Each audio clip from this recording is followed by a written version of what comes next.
there was no part of me who was like, oh, I hope we get caught. I was scared to death, scared to death of being caught, because I was in the same way that cults do. Like that was my whole life. I had no friends outside of this specific group of people. I gave up the idea of going to college because God had called us to this specific church and was anointing us for this group of people. Like I had all my eggs were in that basket, I guess you could say. Hello, everyone, and welcome to the Truth That Heals podcast. I'm your host, Ryan Anthony Hernandez, and today I'm with special guest, Joe Lloyd Johnson. Joe, thank you for being here today. Yeah, I appreciate you finding me on Threads and getting me on here. Yeah, I've been very active in trying to find people who have a voice, who have a truth, and to share that truth. So thank you for being here. Yeah, I'm excited. When I heard just the title of your podcast, I was intrigued and like, yes, what is this about? It's interesting. Pretty much right now, I feel like everything that I'm actively doing is all about owning truth and uncovering the truth that that helps develop who you are and not hiding from the truth. I think a lot of pain comes when we pretend along with things. So yeah, I really loved the title of the podcast, and I immediately was like, "Yep, I'm in. Let's talk." Well, thank you. And you have your book, your memoir, Silenced in Eden. Originally, I thought it was Silence in Eden, but then earlier you, uh, I guess, redirected me and said, no, it's Silenced. And it's just so crazy how just that one little letter from Silence in Eden to adding the D, Silenced in Eden, really changes the whole thing. Can you walk us through a bit about the book, what it's about? Yeah. So the title was obviously says a lot. So it's my personal memoir of feeling like I was silenced while living in church, in the utopian idea of Eden, where you're trying really hard to walk with God, and be constantly connected to God, and also this idea of perfection with Eden, where you are doing like trying to do everything perfectly and afraid of the devil lurking around the corner, up hiding in the trees. Um, so for me, I grew up very religious. My story is kind of interesting in that my grandfather started a cult before I was born. And as most cults start with somebody trying to just do something better, like it's a religion, that then somebody wants to do something a little better, or they think that they have a clearer idea or word or whatever from the higher power that they believe in. And they slowly start to separate themselves from the others, right? Where they are now the chosen, or they are the ones doing it correctly. So my grandfather started a church, and then most people who went to the church started living on a plot of land. And when so it became very clearly a cult. Most people who were in it, especially when they were still in it, would not have called it a cult. But the basics of like, we are better than them, we're afraid of them, God's coming at any point, and we have to live perfectly. The leaders, it was part of the discipleship movement or shepherding movement. I don't know if you've heard of that. But it's pretty much the idea that like God speaks to the person, you're Paul, the person above you, and God will speak to them about you. So it was this very hierarchical, like the pastors know more, and then the elders know more than you, and then so you can see how control would become really easy to become unhealthy, right? So, anyways, I was born into that. My grandfather, who was the leader, died when I was 4 years old, and with his death, the cult fell apart. The church was all under his name. So then the plot of land where everyone was living had to be sold. And so it just kind of deteriorated. But my parents still held pretty much they idolized that, like that was how church is supposed to be. And so most of my young up until adolescence was my parents like telling me about this utopian church that I was born into. Now, granted, I was 4 when it ended, so I really had no, I didn't know anything else. I couldn't be like, wait, that was actually not, that wasn't good.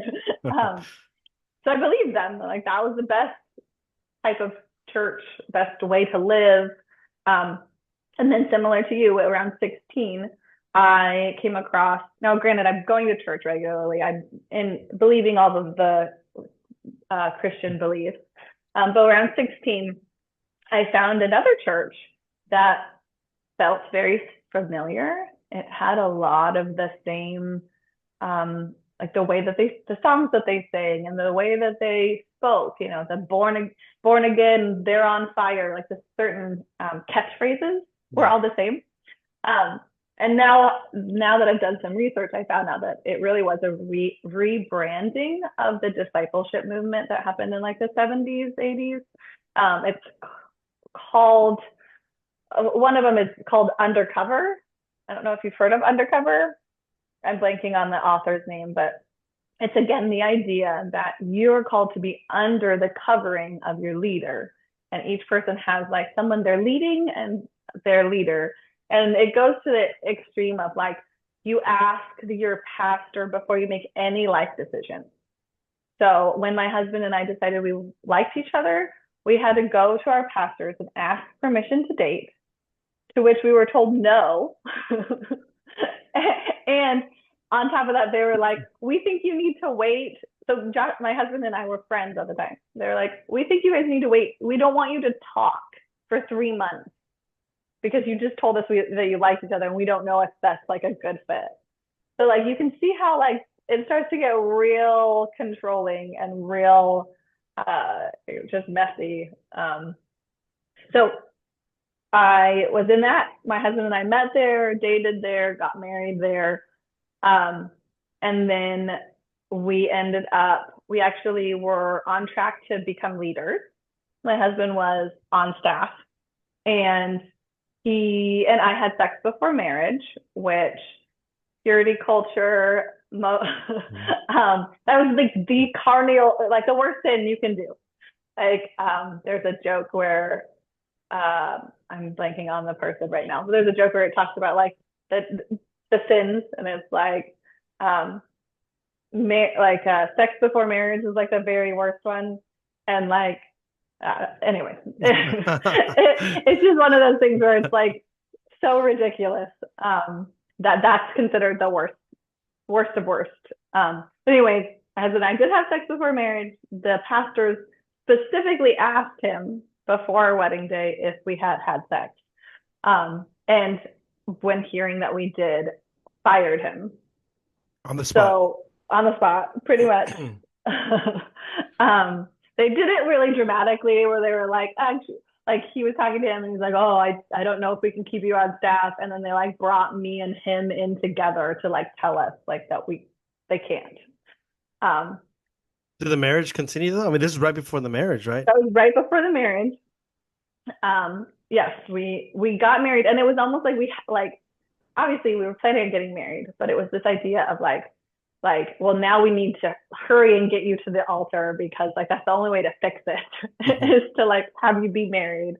But then it was this idea of like the pastor's wife literally told us like, well, you need to meet with me every week for 9 months and we'll talk through how to like redeem yourselves and then maybe you can come back on staff.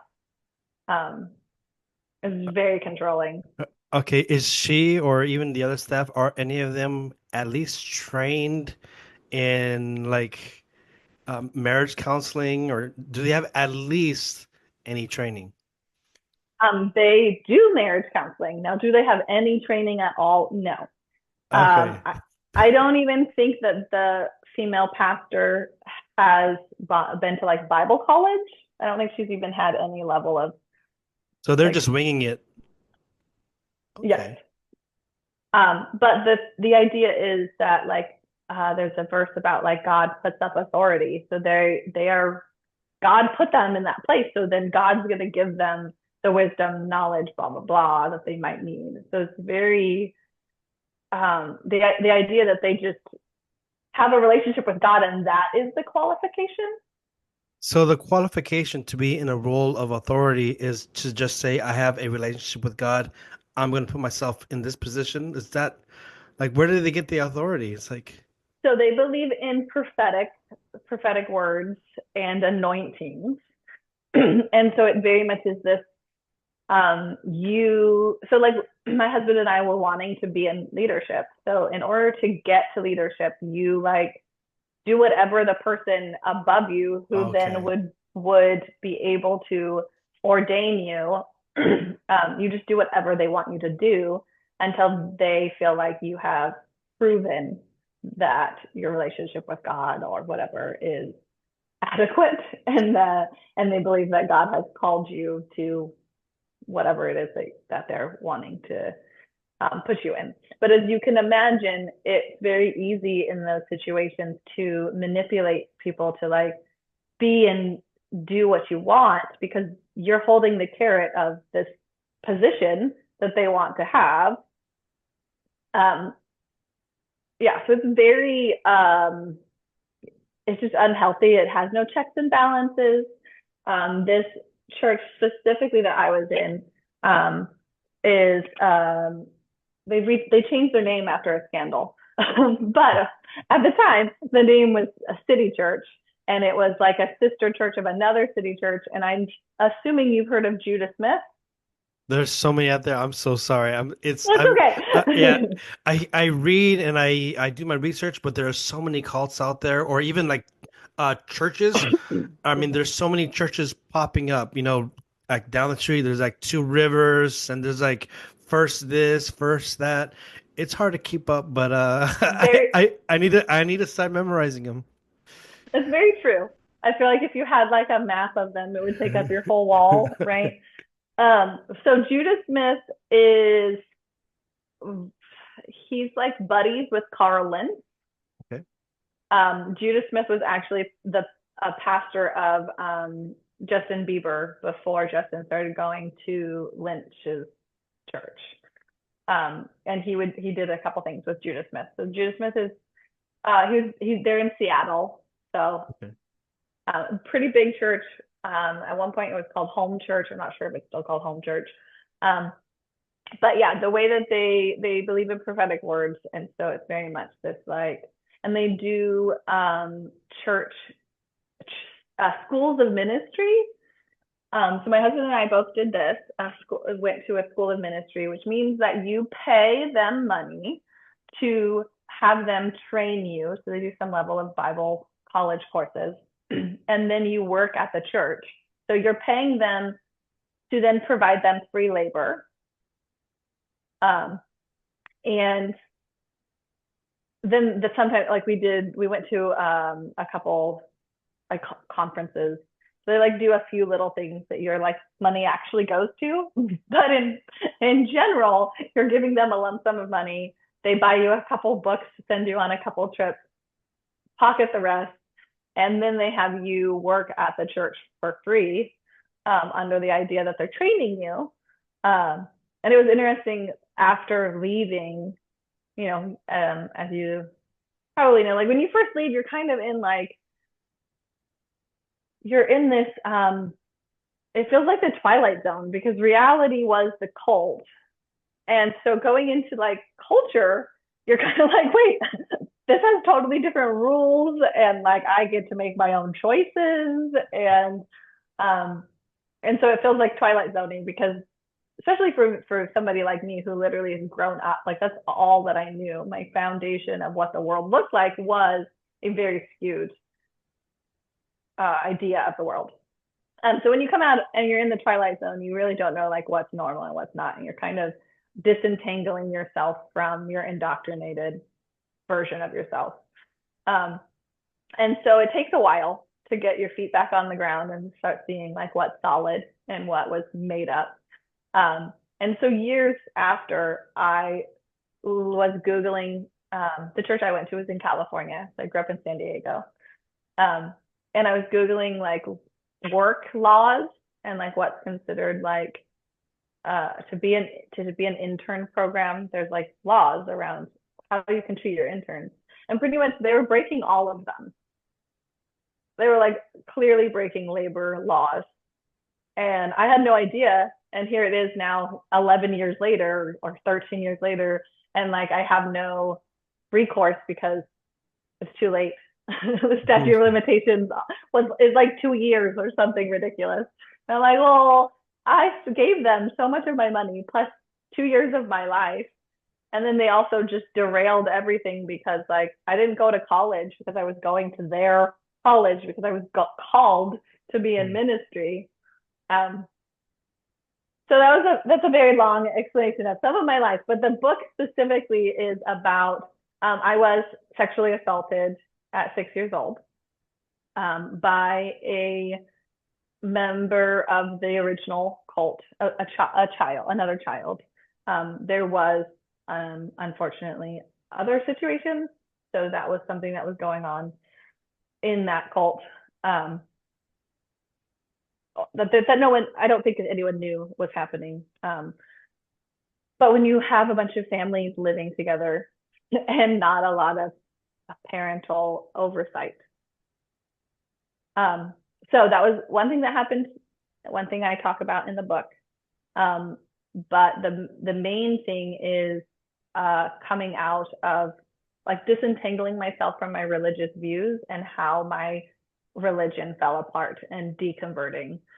In the book, when I finished, I would have considered myself deconstructing. I wasn't at a clear line of like drawing the line in the sand and being like, I can no longer call myself a Christian. I have gotten there. I no longer call myself a Christian now. But the book is not anti-Christian. It's much more look at how some of these thoughts or some of these traditions have harmed people and your thinking, and specifically for me as a female, how the subservient idea, or even the idea that Eve was like the original sinner, so she's blessed somehow, or created for the man instead of with him, how that causes harm and how that can make you think less of yourself.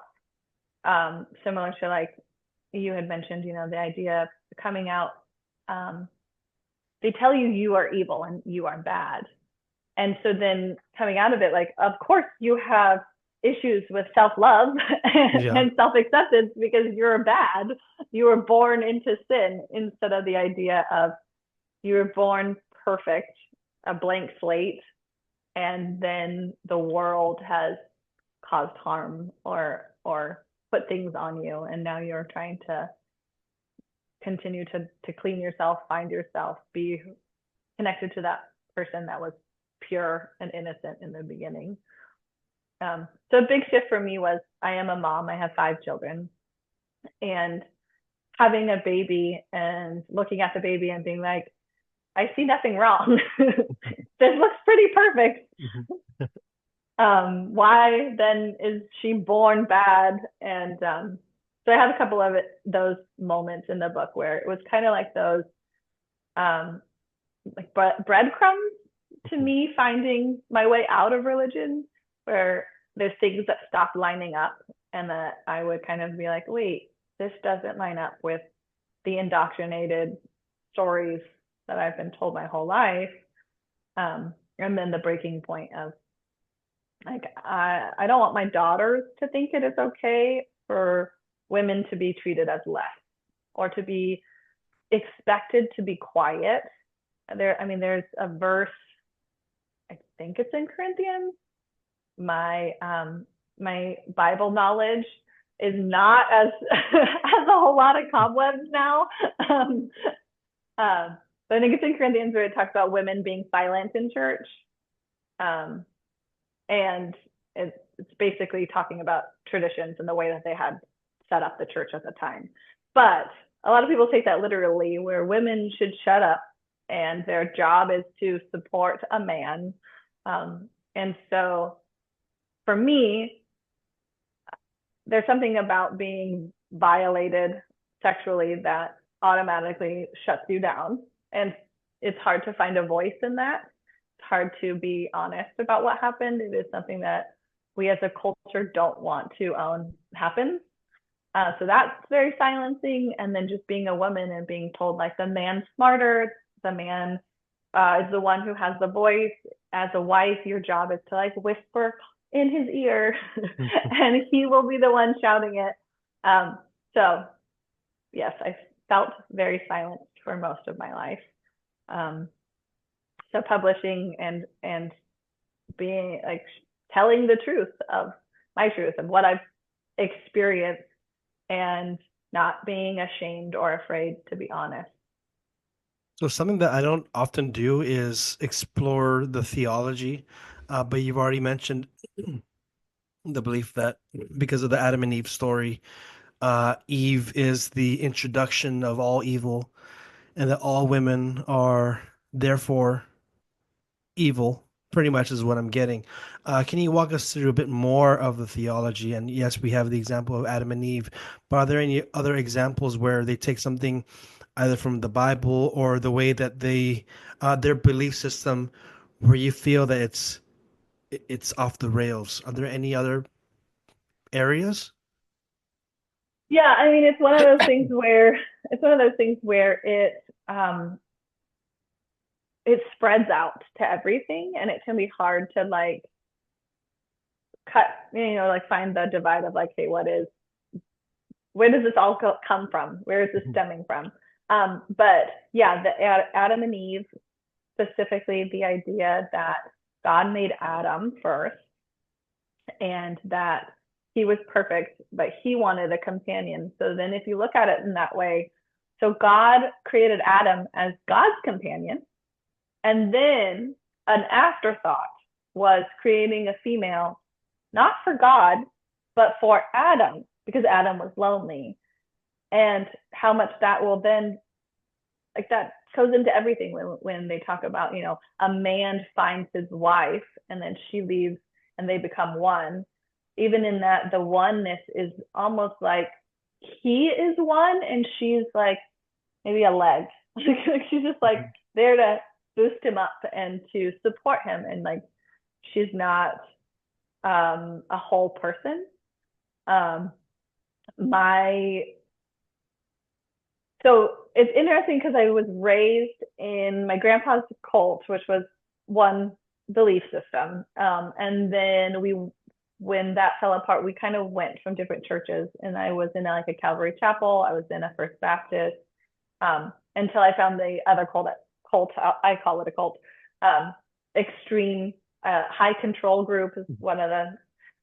But it was that one I found and found my husband in was very similar theology of the original that I was born into. So it can be kind of messy because like certain ones have different iterations of the same idea that a woman's job is to find a man, that the man is the head of the house, that a woman then, makes his life better. I was specifically told very, very unhealthy things around sexuality, where like your body is your husband. The idea of purity culture, where like if you have sex outside of marriage, you're robbing your husband of being your only sexual partner, and like your sexuality is his. It's all about him. So your body is his. You are created as his companion. So everything about you is really about him. And a lot of churches don't have female pastors.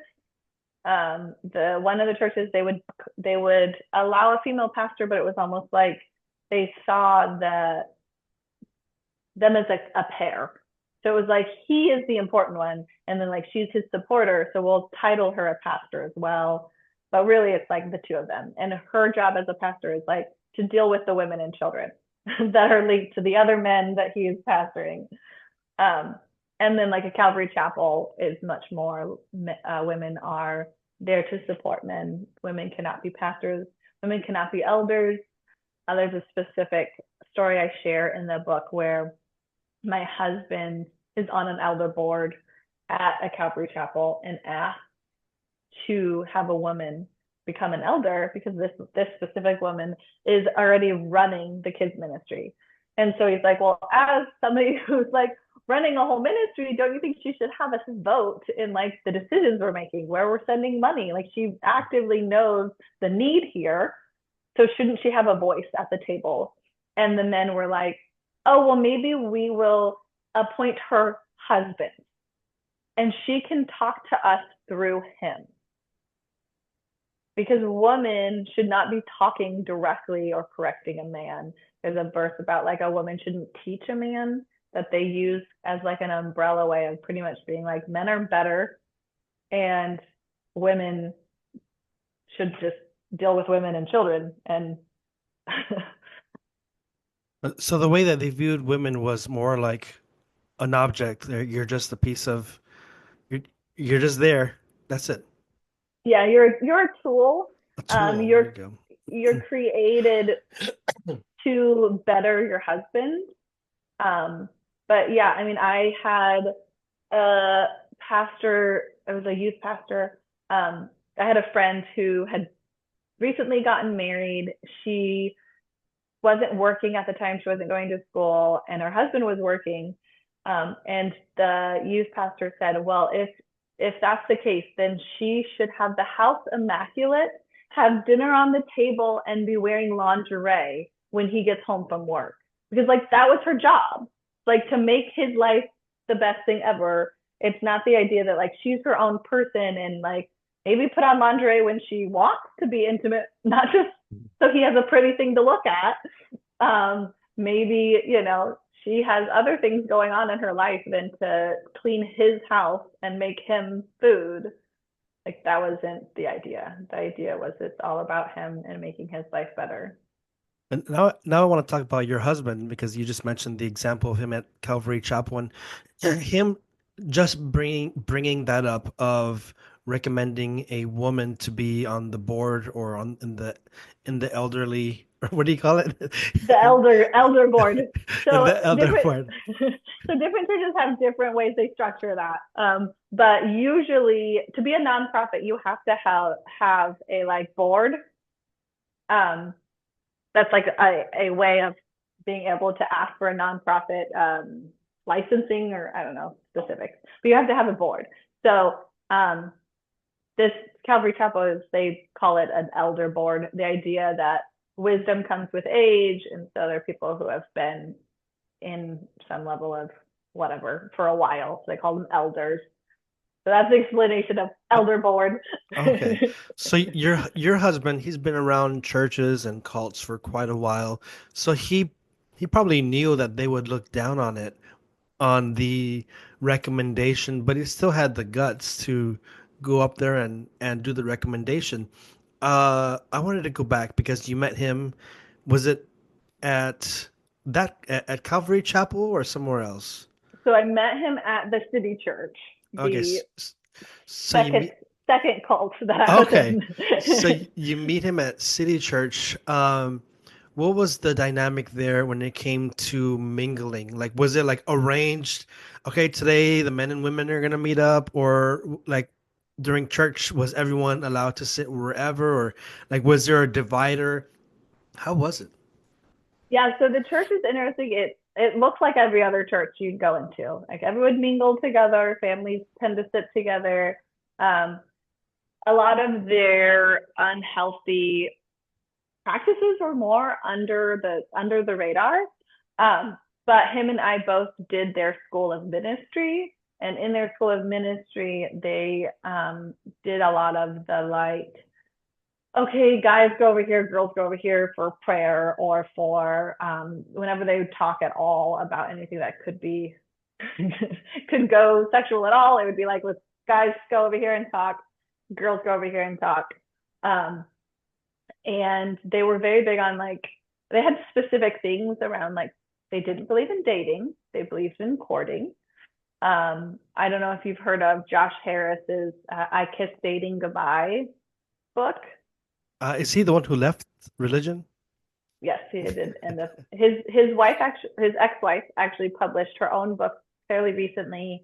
Um, a women the woman they wanted the woman they wanted something like that, where she talks through her story of being his wife trying to put on this facade that they expected her to be by being married to a man who had such a following, I guess, as he did. He was a pastor at one point before leaving. But anyways, he wrote a book in the late 90s at all the ripe age of 23 about how you should wait till you're married. You shouldn't. His specific was like, don't even kiss before your wedding day. And so the church had that idea of like, you court, you are God should tell you that this is the man for you.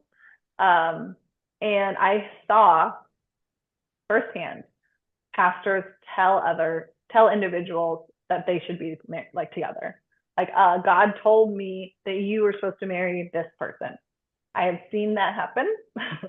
For my husband and I, we were good friends. So we both started going to that church in high school, and we did like, it's so cringy, but we we did a campus ministry thing together. So we would, it wasn't the Christian athletes. We like came up with our own, but we started a Christian on campus at lunch. Come hear us talk about Jesus. And so we were good friends because we figured out how to do that together. We would do a small group like Bible studies, sometimes together. A lot of times they encourage those to be all girl and all boy. And so I would do mine with the girls, and he would do his with the boys. And then we would do like nights where we were like, oh, let's get the whole group together. So him and I were really good friends. And then I did 2 years of their school of ministry. He was on his second year of the school of ministry. And he and I were such good friends that like at one point I had a friend who had a crush on him. And so I went to him and I was like, so she likes you. What do you think? And in that moment, he was like, I don't know, Joe. I kind of feel like I'd be with somebody that's more like you are. And that was like a light bulb moment for him. Where he's like, oh, maybe I should just date Joanna. And I was still clueless, and I was like, oh, darn it, she liked you. But we ended up starting to date. It was very complicated trying to date in a church where like you would get mad dogged if you like held hands. Like you weren't supposed So to. you couldn't do any, no, what do you call it? Is it PDA, public display of affection? That was forbidden? It was a taboo. It wasn't like forbidden, but if you like were sitting too close, you may have somebody like pull you aside and be like, so how's your purity? Or even like let's say you're going on a date outside church grounds. Did you still have like a bit of fear, like, oh snap, what if someone's watching me? Like, oh man, I can't. Like, I mean, because I did. Yes. Even when I was I was out, I was long gone, I was far. I'd be like, before I like hold hands, I'm like looking around, like, oh shoot, like, is anybody watching me? How Yeah. was it? How was it for you? Yeah, no, there was definitely some of that. And then the like a level of shame when our relationship did turn sexual. There was a lot of shame around like nobody can know we're doing something terrible.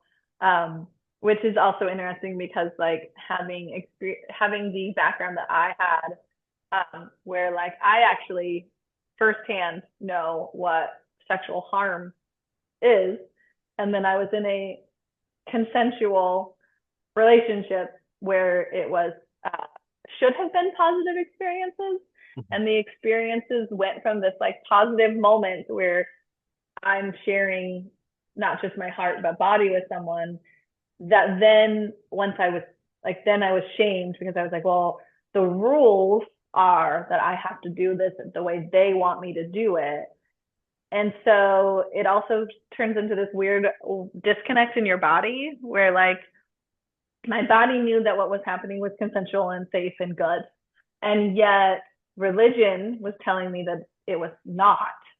Um, and so it became this like battlefield of like what religion is telling me I'm supposed to do, um, the rules of how to do everything correctly or right, the black and white of right and wrong, um, to like being to the simplicity of like listening to your body and listening to the person you're with body and learning to like connect physically and the simplicity of intimacy.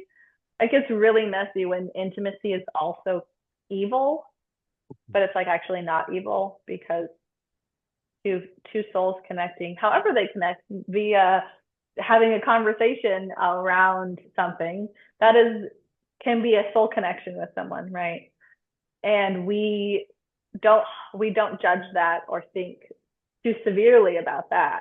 We could like that might be honored. Oh, you prayed with so and so. Oh my gosh, that's amazing. But but then if we have like a different type of intimacy is deemed evil, um, and that can be a very weird that created in me a unhealthy cycle of doing what felt right in my body and then overthinking what I did and shaming myself and then maybe trying harder, but then there comes a point where your body like pushes for what it wants and then you go through that cycle again. um, and it's not promoting health when we shame something that is natural. No, I wanted to bring this up because you know, when I left the cult, um, I try to leave because our stories are a bit different. Where it's like a church kind of setting, and the setting that I was in was more of like a commune, kind of you're on the Okay. grounds, and it's not so easy to leave. And plus, I was over in the Philippines, and I'm not Filipino, and so I got no money on me, so it's very complicated. But I had tried to express I want to leave. I don't feel comfortable here, and this is already my 11th, 10th year.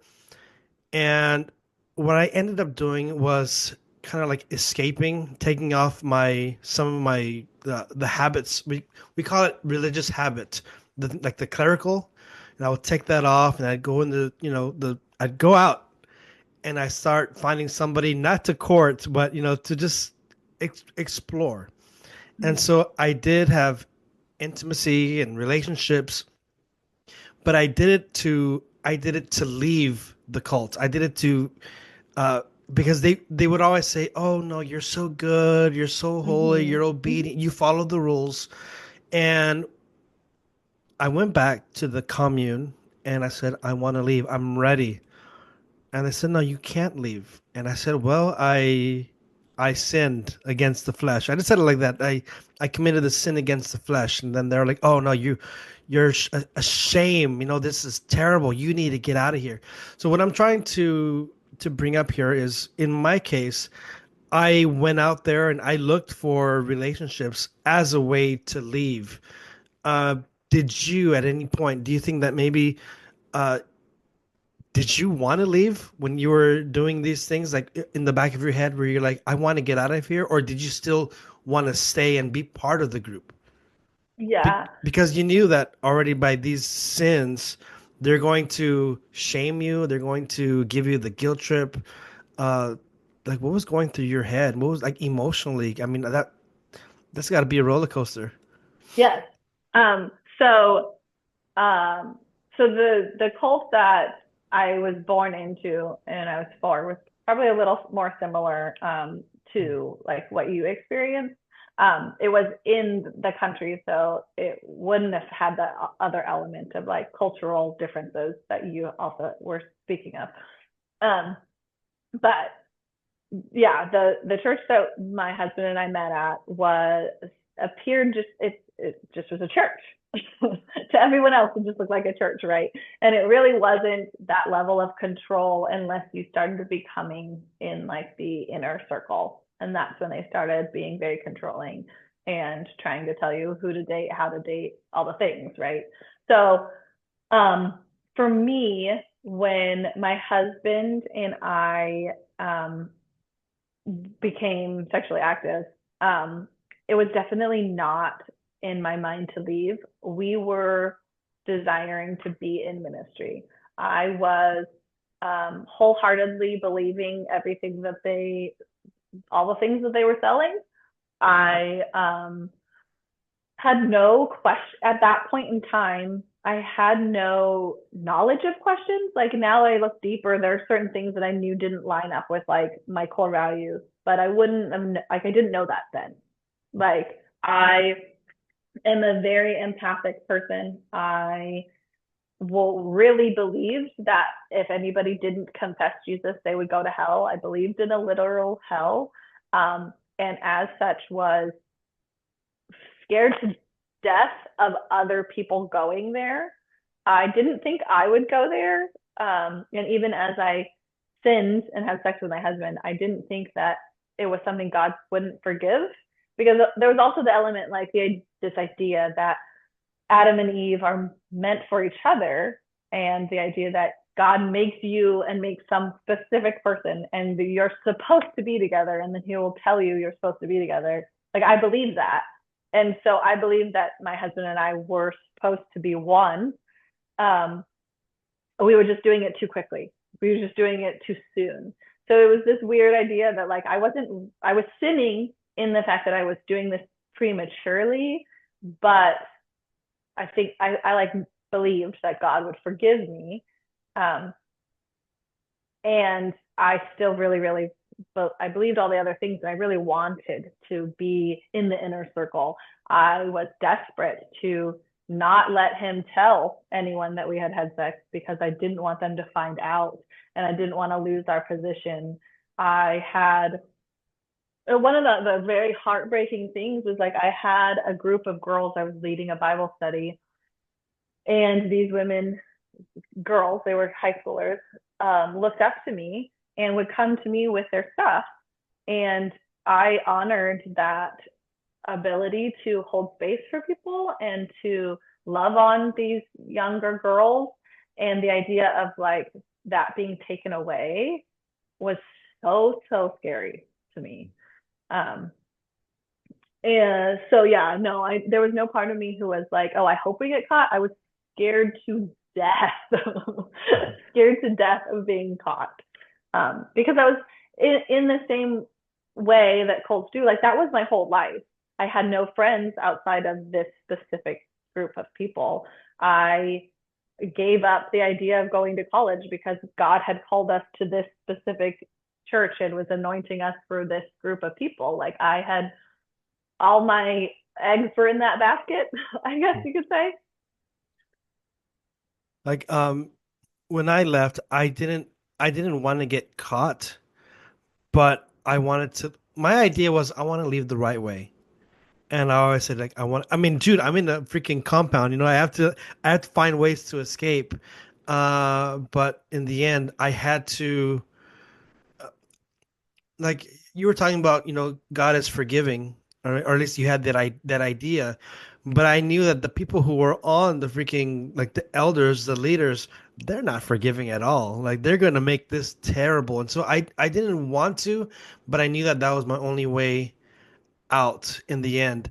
But going with the elders, and you were still your fiance at the time, you weren't married just yet. But was there any part of you that, because you know that they're not so forgiving, they're not loving as they should be, the leaders, was there a part of you that's like, dude, just shut up about this. Let's not tell them.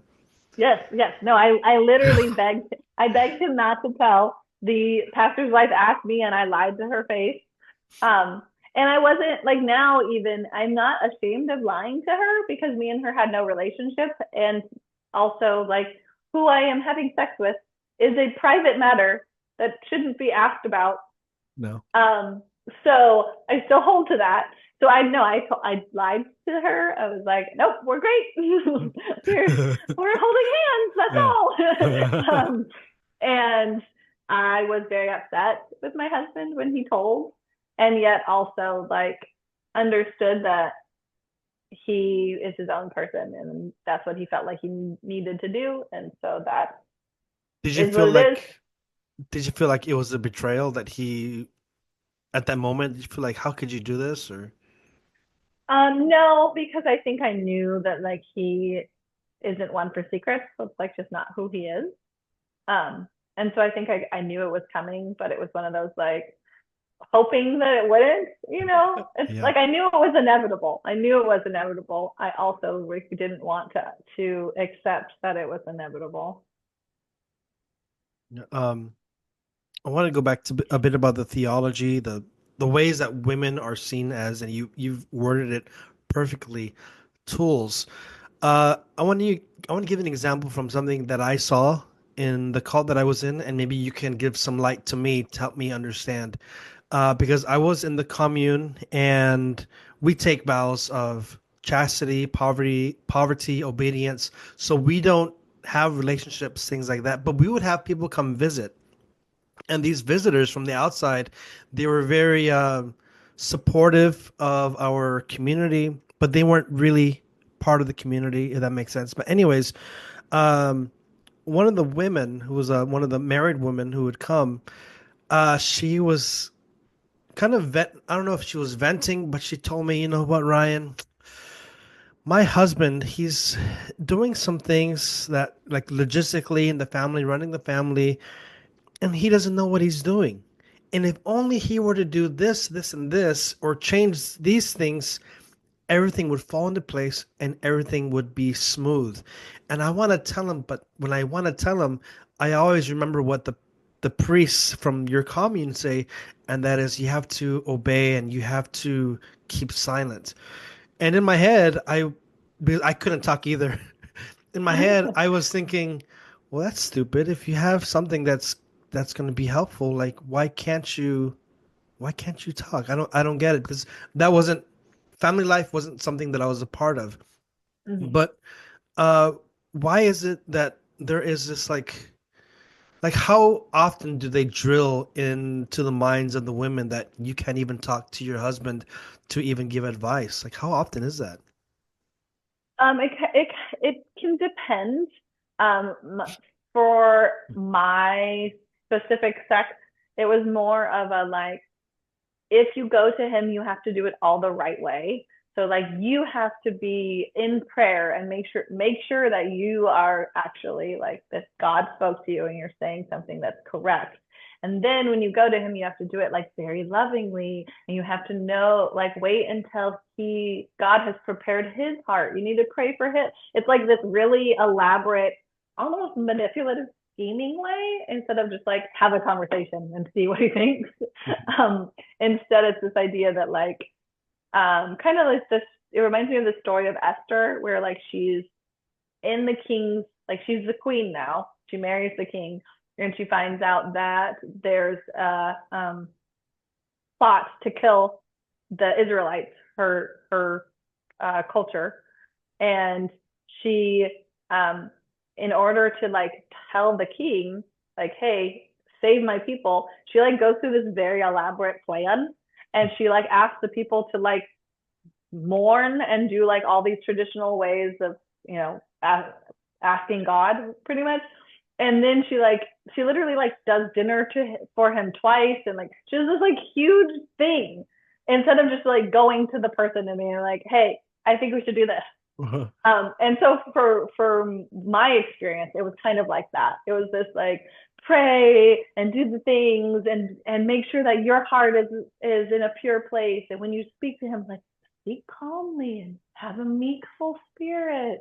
And so it almost was like it was even in that situation, the mindset of the woman is like you are less and you are there to like encourage him and like critique him, but like if you critique him, make sure you really really know that this is what you should be doing, because you don't want to have like a rebellious spirit.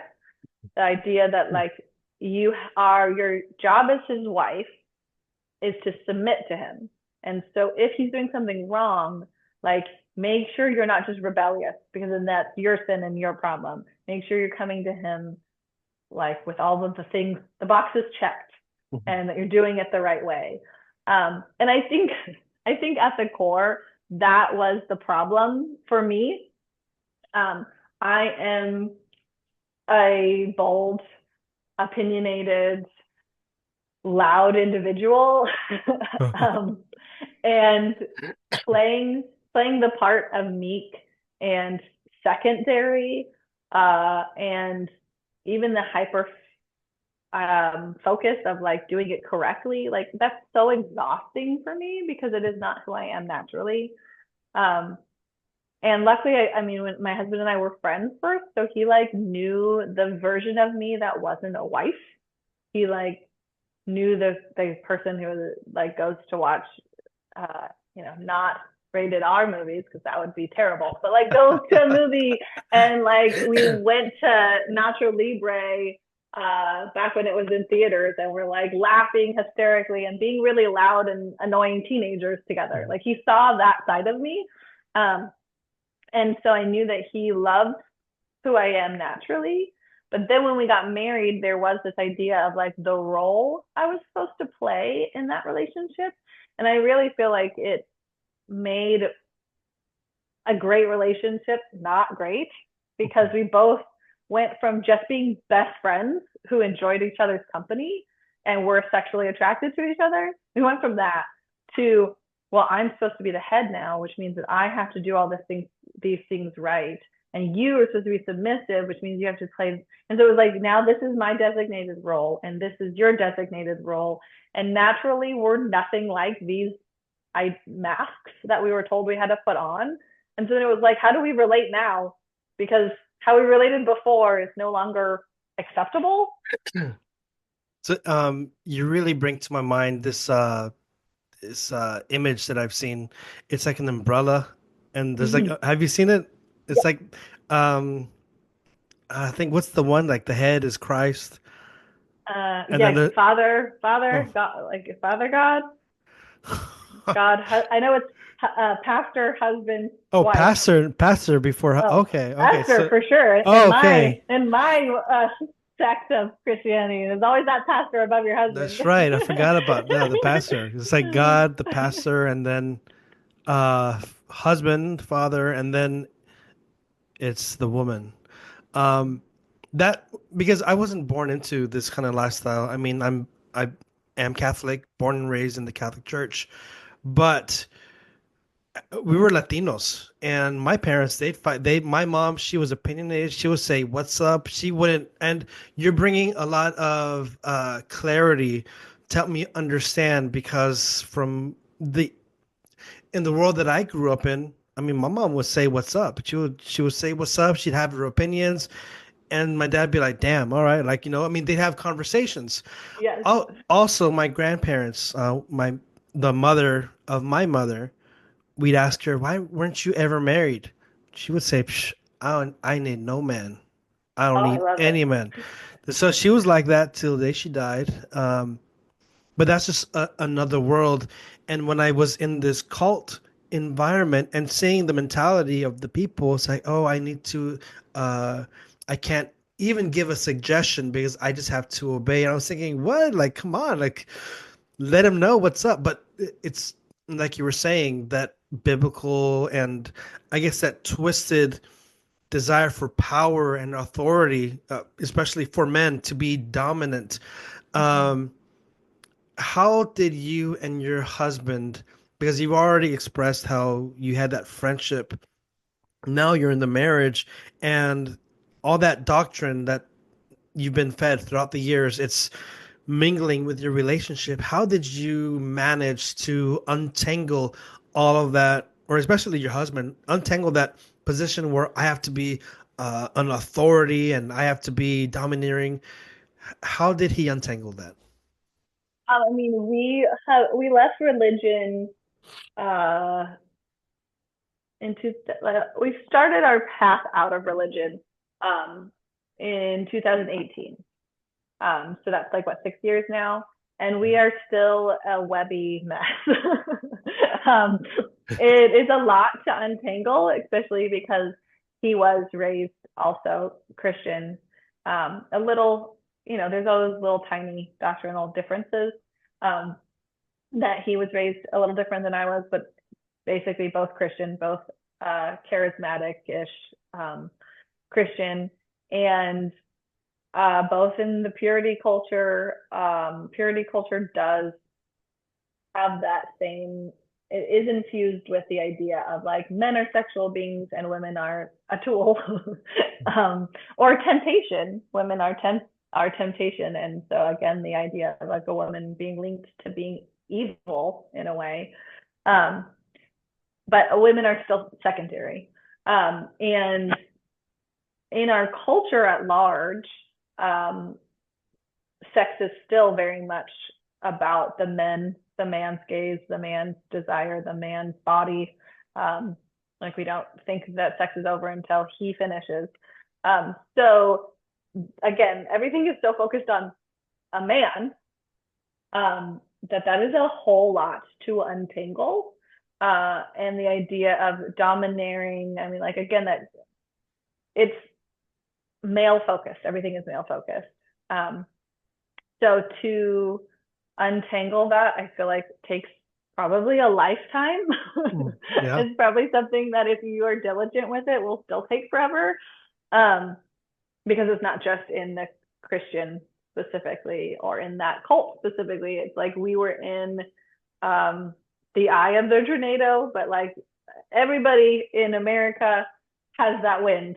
Like, we're all experiencing some level of the unhealth that came from original sin idea when St. Augustine and the Catholic Church started it. Like, it is interesting when you start looking at church history, and the possibility that Mary Magdalene had her own like religious followers. She had disciples possibly, and that she had her own somebody book, like, and that it was purposely omitted from Omitted. history, purposely blotted out.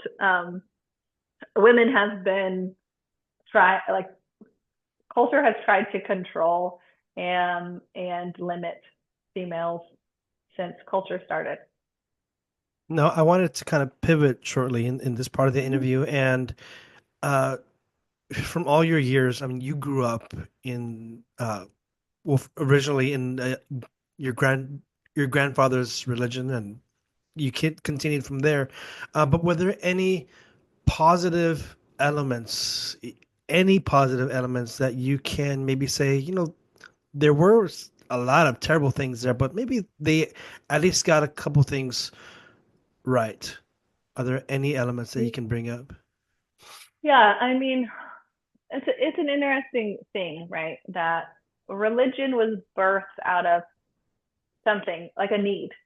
It was purposely brought into the world because of a need. Now, was that need originally to explain what we can't understand? Is it that there is something more than just physical here? Like there is this, I still believe in a spiritual experience, in a spiritual realm that we don't know how to explain. I think science is explaining certain things about it, but I still believe it is there, and there's spiritual elements in the world, and religion is a way for us to put words together to make language for what we don't fully understand. Um, Religion also is a way to create community. Once we left tribes and we were literally like in a tribe, you are all considered one unit, and everything in that unit is valuable because you act. It's like a herd. Like the herd is needed. The bigger the herd, the better chance of survival, right? So in a tribe, it's the same idea. Like to survive, I need people. And once you leave tribes and you become this very big culture, we need a way to relate.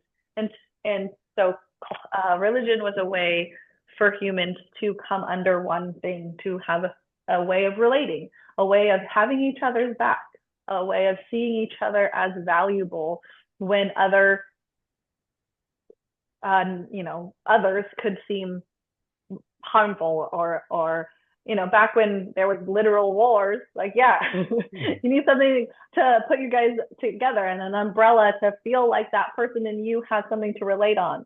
And so religion is a great way to do that, because it's like, oh, okay, you and I have the same beliefs, so automatically just saying, oh, I'm Christian, you're Christian, well, then we know we have somewhat of the same framework. And so then there feels like a familiarity, right?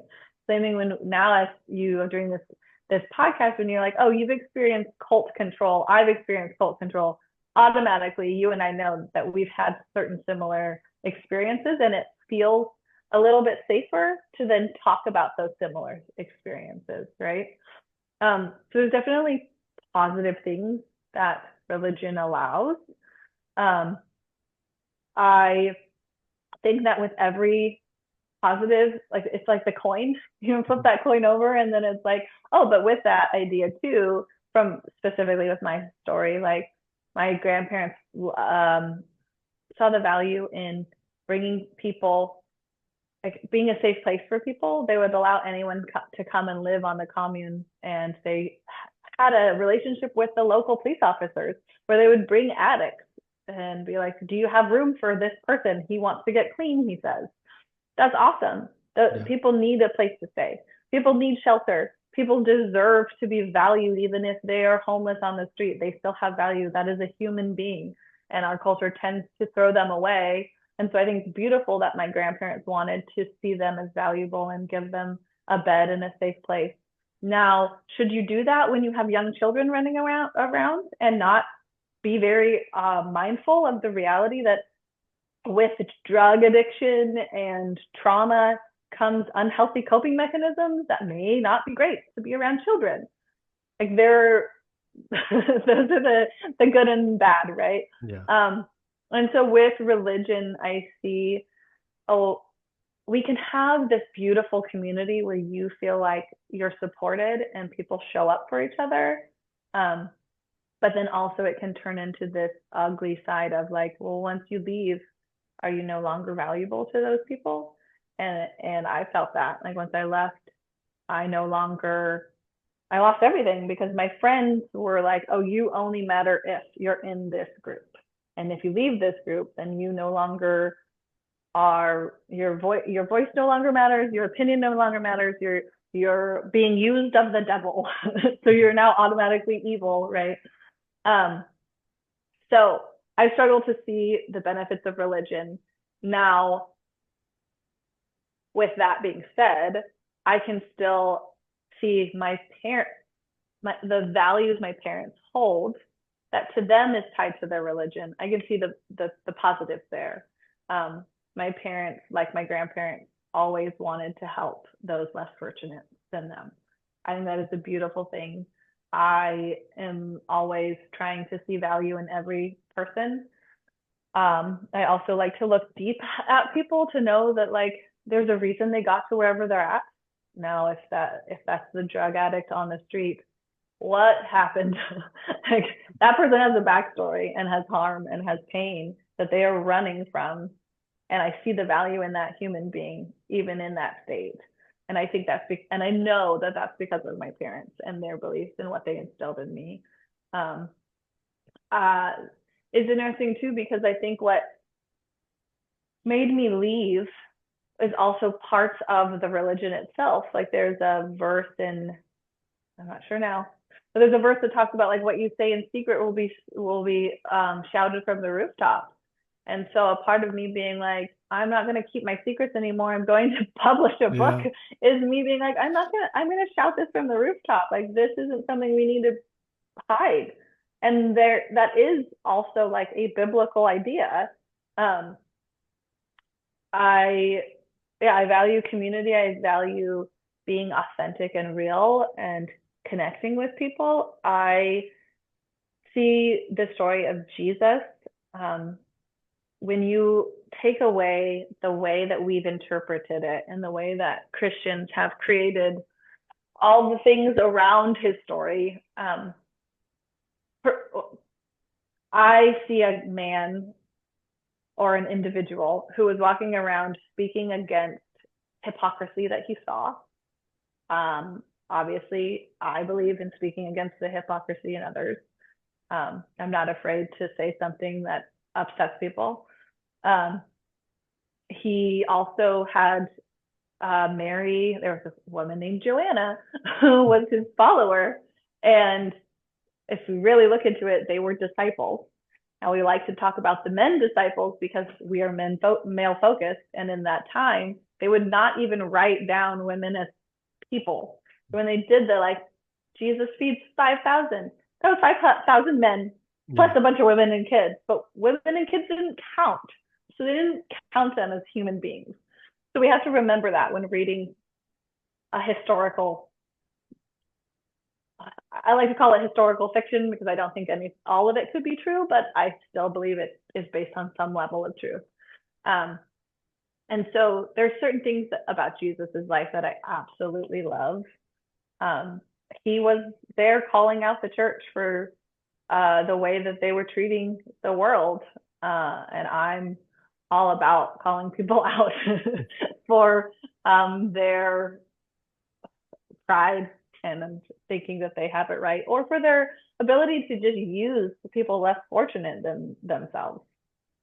And earlier you mentioned about, I think that you were something that you look forward to was, I think you would have Bible study or you would teach some high school girls, and you would look forward to that. But of course, that's ended now. But with that experience, has it in any way helped shape you today? And if so, like, can you give us any examples on that? Yeah. So I in high school started doing ministry stuff. And what I'm realizing now, untangling religion and myself, is that it is in one of my core values is the human to human connection. I read The Body Keeps the Score, and he says that our power to harm each other is matched by our power to heal each other. I fully believe in the power of healing through community. And so that is what really drew me to doing ministry in the first place, was what I think is just innately in me, is this need to connect to souls and in a spiritual, deeper way than I like depth in relationships. And so I wanted to do ministry, but now I work with an organization, Louder Than Silent. It builds community. Its main thing is to build community for individuals who've experienced sexual violence. So I help facilitate their 12-week groups. So I'm meeting with women for 12 weeks at a time, talking about some of the hardest shit that they've ever been through.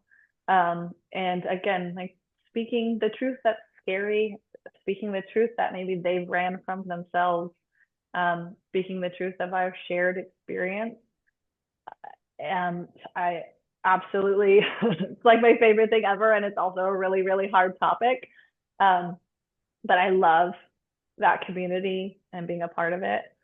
And I think that was like, going from doing small groups, like the thing that I loved in that is what I love about Louder Than Silent. And then the other thing I did recently, I have a book I collaborated on. It's called Apostate, Stories of Deconversion. And it's due to be published in January.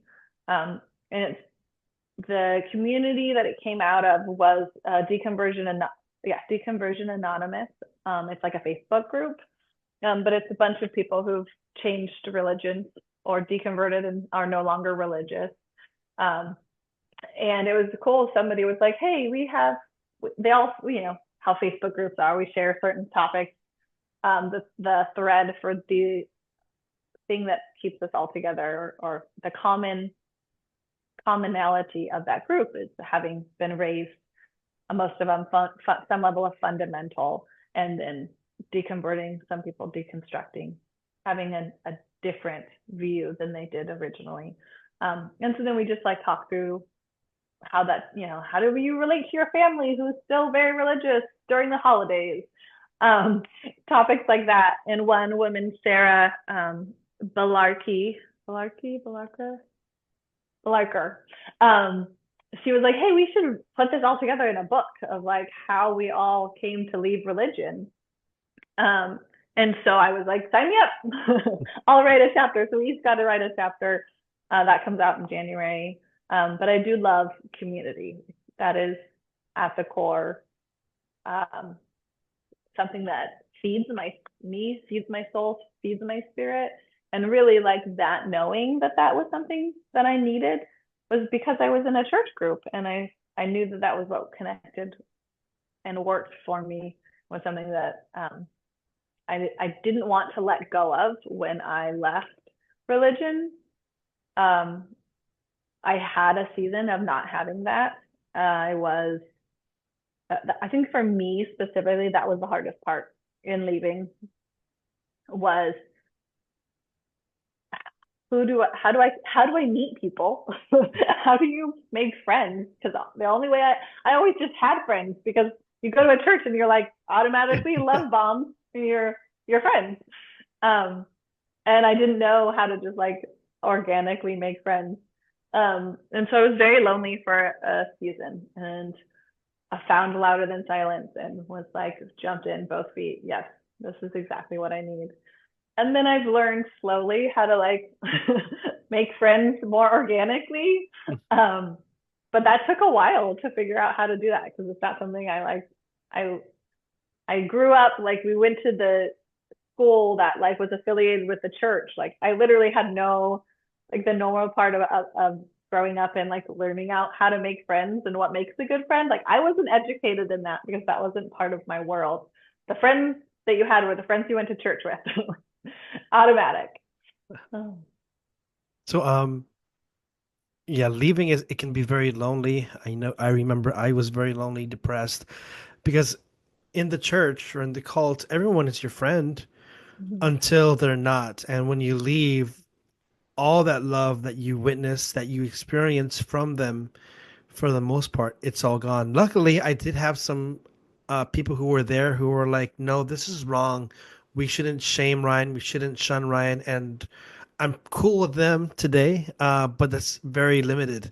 It's the first season that I had outside of the cult was locked in my room, not knowing what to do, not knowing who to talk to, not knowing who to trust, and also not knowing who to love. So that was very hard. But what helped me out so much was reading people's memoirs, hearing people going on podcasts, sharing their stories, sharing their experiences, and hearing their truth. Now, granted, everyone has their own truth. Everyone's truth's different, but I wanted to make a platform where people can share their truth and not be, I don't want it to be a debate. I want people to just come on and share whatever their truth is, because it can resonate with somebody. Hopefully, I mean, shoot, it resonated with me. But now going with you, you took the time, the energy to write your truth in your memoir, Silenced in Eden. Uh, what was the effect in your mind, in your heart, during the writing process, and when you were finished with the writing process? Um, yeah, so it took like 4 years to write. Um, I also, a huge part of leaving Christianity for me was I started reading memoirs. I started to understand that I had experienced spiritual abuse by reading books where they talk specifically about it. And I was like, oh, what I experienced was very similar. I noticed the uncultured behind you, and I was like, oh, I see. I've read that one. I love that one. I loved uneducated or educated. That was also a very like that memoir was huge for me. So reading people's memoirs was also a way for me to like I had a season where I was obsessed with religious cult memoirs because I was like, it was like I was starting to understand my own experience through hearing their experiences. Um, and so that was why for me, like, if that was so pivotal in my life, I would love to also add my memoir to the library of being able to, help other people. Um, writing was, I started writing because writing was always my way of figuring, like sitting with my own emotions. Um, Part of the sect of Christianity I was a part of was very much this idea that emotions are like part of the body and are not to be trusted. And so I was always very disconnected with how I felt emotionally and my own experience because I was supposed to just like live the way God wanted. And I was always like in this cerebral idea of like being good and not just like connecting with how I'm feeling.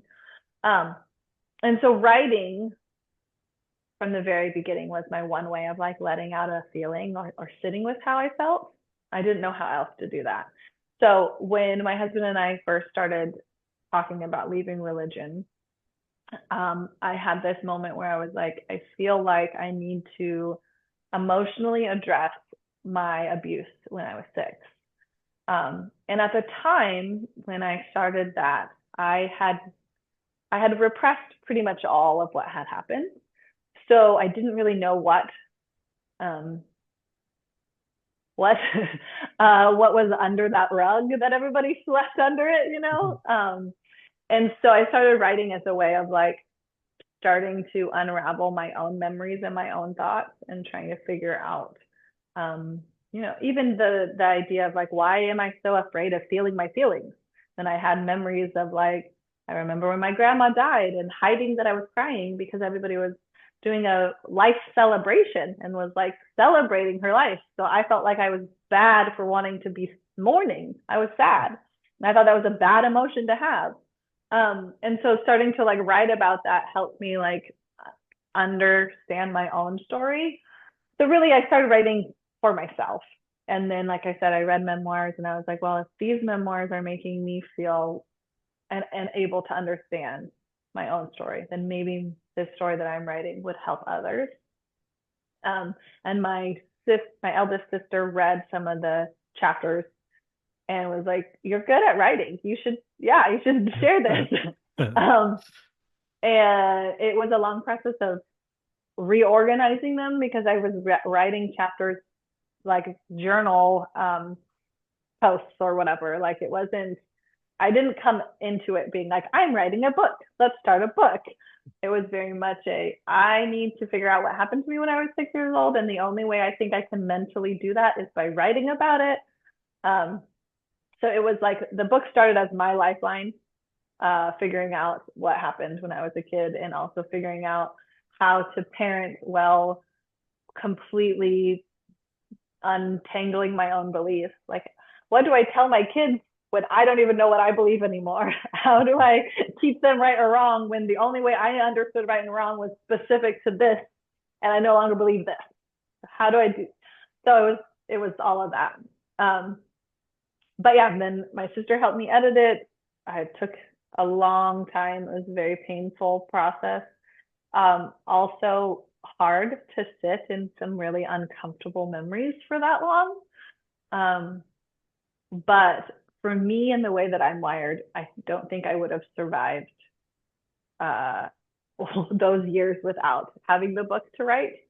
Um, and the idea that I was going through this pain and hopefully like others would join me on the journey years down the line, like that I would be kind of like that I was creating the like line that people would then rock climb up. You like have those little spots where then they come and tie onto. Like that's how I felt. I felt like I was creating a path because I had no one else that had done it before me that I knew. I was like creating a path that hopefully others can um, also hold on to when they're in their own hard season. So now for this part of the interview, I always like to ask my guests the same question, and that is, what is your truth that heals?